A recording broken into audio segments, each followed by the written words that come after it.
Hello mga kabalat! Samahan nyo nga po pala ako magluto ngayon ng pansit tabhab. Ito po ay isa sa pinakasikat po na pansit na niluluto dito sa amin sa Quezon. Hello, ako po si Miss Jenna na proud to be nakarin. Ako nga po pala ay sinundo ng aking kapatid na si Carlo Aba at sumama pa itong aking nanay. Shoutout nga po pala sa aking followers from Tarlac.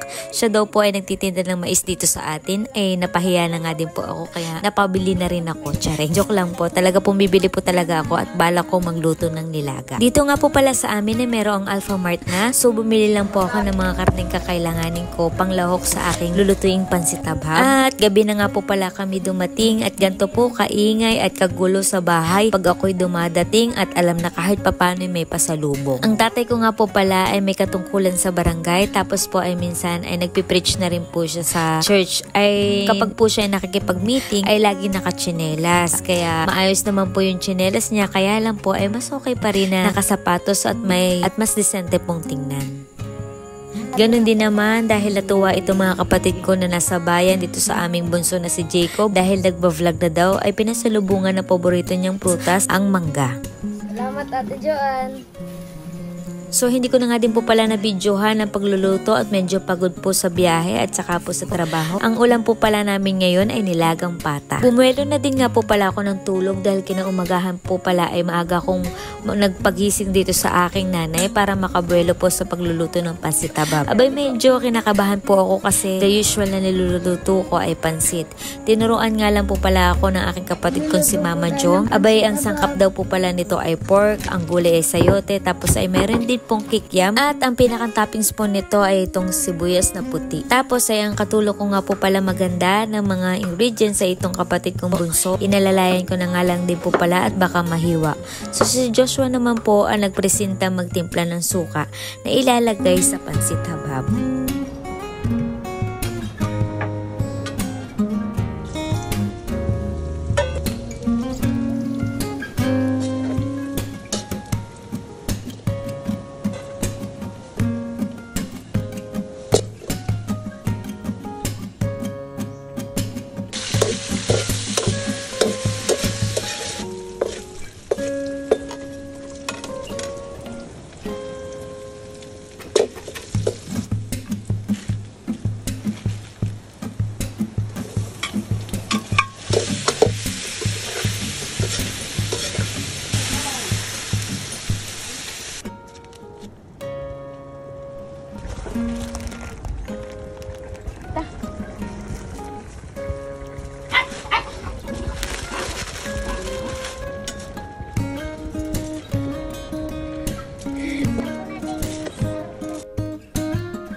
Okay na to.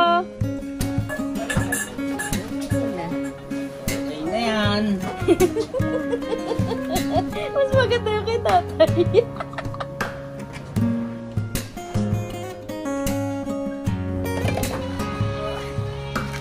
Ito po ang kinuha namin original. Pagkatapos nga po pala na iyan ay ipinakna at hinahati-hati ng aking nanay ang ipamimigay nating pansit tabhab sa aming kalapitan. Ito po'y kakaunti lang pero gusto ko po talagang mamahagi ng blessings dahil mas masarap pa rin po sa pakiramdam na magbigay. At yung natira nga po pala sa pera ay binili ko ng mga kakailanganin para maumpisahan na rin po itong kubo na ayusin para po pag may gustong pumunta po dito ay merong pagtatambayan. Ayan, yun lang po ang aking isi-share ngayong sa videong ito. Maraming salamat po sa inyong palagian suporta mga kabalad, sa mga nagla-like, nag-share, and nagko-comment ng aking mga videos. Maraming salamat po. At ingat po tayong lahat. See you in my next vlog. Bye! Bakit naman